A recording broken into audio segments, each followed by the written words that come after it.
Hi, இன்றைக்கி நம்ம வீடியோவில் ஒரு சீலிங் ஃபேனை நம்ம வீட்டிலேயே எப்படி பேரிங்கை மாற்றுறதுங்கிறத பற்றி தான் பார்க்குறோம். ஃபஸ்ட்டு சீலிங் ஃபேனோட ரெக்கையெல்லாம் கழட்டிட்டு நெக்ஸ்ட்டு அந்த சீலிங் ஃபேனில் இருக்கிற கனெக்ஷன்ஸ் எல்லாம் கழட்டிடுங்க. அப்படி கழட்டுறப்போ நீங்கள் அதோட கனெக்ஷன் நோட் பண்ணிவிட்டு கழட்டுங்க. ஃபஸ்ட்டு ஃபேஸு, ரெண்டாவது காமன், மூணாவது நியூட்ரல் இருக்கும். இந்த மூணையுமே நம்ம கழட்டிட்டு மார்க் பண்ணி வச்சுக்கலாம். நெக்ஸ்ட்டு கெப்பாசிட்டர் கழட்டி எடுத்த கடைசியில் அந்த கெப்பாசிட்டர் ஹோல்டரையும் நம்ம கழட்டி எடுத்துக்கணும்.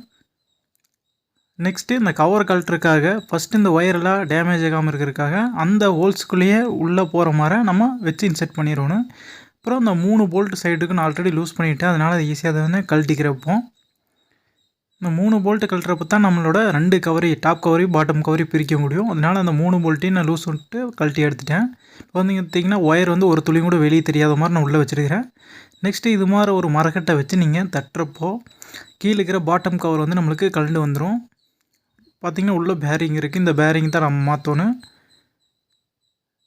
அதே போல் டாப் கவரில் நம்மளுக்கு இப்போது பேரிங் ஒன்று இருக்குது, அதை கழட்டுறதுக்காக ஜஸ்ட்டு ஒரு இது மாதிரி உட் பீஸு இல்லைன்னா பிளாஸ்டிக் பீஸ் தட்டினீங்கன்னா நம்மளுக்கு அந்த பாட்டம் கவரோட இருக்கிற பேரிங் தனியாக கழண்டு வந்துடும்.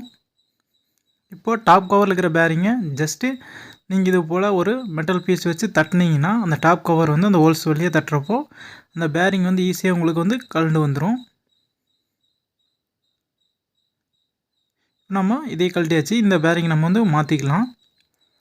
அதே போல் பார்த்திங்கன்னா இந்த இடத்துல பாட்டம் கவரில் இருக்கிற பேரிங் ஷாஃப்டோடையே வந்துருச்சு.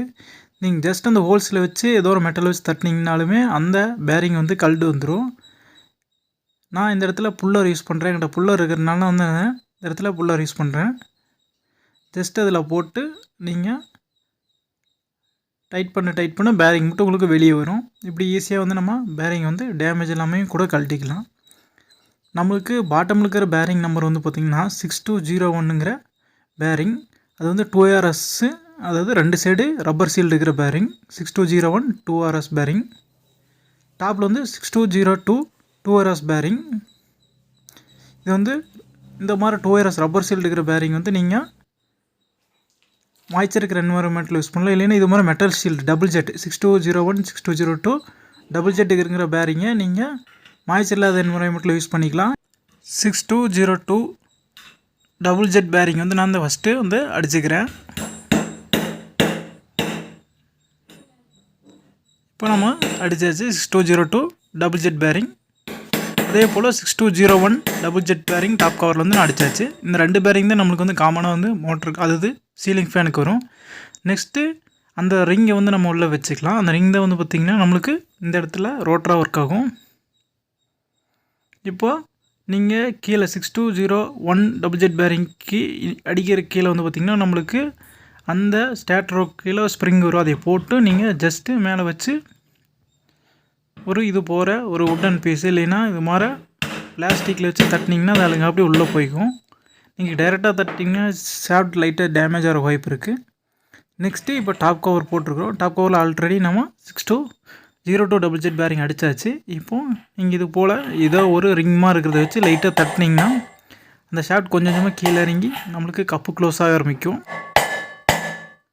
ஓரளவுக்கு தட்டின அடிச்சில் நீங்கள் இது மாதிரி பீஸ் வச்சு நல்லா தட்டினீங்கன்னா உள்ளே நல்லா போயிடும். நெக்ஸ்ட்டு நம்ம அந்த ஹோல்ஸை மேட்ச் பண்ணிவிட்டு ஒரு ஸ்க்ரூ போட்டு விட்டு மறுபடியும் இதே போல் தட்டணும். அப்போ தான் அந்த 3 ஹோல்ஸு நம்மளுக்கு மேட்ச் ஆகும். நெக்ஸ்ட்டு அந்த 3 நம்ம நல்லா டைட் வச்சிட்டோம்னா நம்மளோட ஒர்க் 88% முடிஞ்சிருச்சு. நெக்ஸ்ட்டு இப்போ நம்ம உள்ளே இன்செர்ட் பண்ணி இருக்கிற ஒயர்ஸ் எல்லாம் நீங்கள் வெளியே எடுத்துக்கங்க. எடுத்துகிட்டு இதுக்கு முன்னாடி எப்படி கனெக்ஷன் கழட்டினீங்களோ அதே போல் கொடுத்துருங்க. ஃபஸ்ட்டு ஃபேஸு, அதாவது ஃபேஸ் அப்படிங்கிறது ஒரு starting wind running wind joint ஆகி இருக்கிறதா ஃபேஸாக இருக்கும். நெக்ஸ்ட்டு ஒரு காமன் வைண்டிங் வரும். அந்த காமனுங்கிறது தான் நம்மளுக்கு இந்த இடத்துல ஸ்டார்டிங் வைண்டிங்க்கு ஸ்டார்டிங் பாயிண்ட்டாக இருக்கும். மூணாவது நியூட்ரல் பாயிண்ட்டு. ஸ்டார்டிங் வைண்டிங்கோட அதாவது காமன் பாயிண்ட்டுக்குமே நம்மளோட நியூட்ரல் பாயிண்ட்டுக்குமே நம்ம கெப்பாசிட்டர் கனெக்ட் பண்ணிக்கணும். ஃபஸ்ட்டு ஃபேஸு, ரெண்டாவது காமன், மூணாவது நியூட்ரல். இப்படி நம்ம கனெக்ட் பண்ணியாச்சு. நெக்ஸ்ட் வீடியோவில் எப்படி ஒரு மெழுகுவர்த்தி வச்சு பேரிங் எடுக்கிறேன்னு சொல்லி போட்டிருக்கேன். அதையும் பாருங்கள். தேங்க்யூ ஃபார் வாட்சிங்.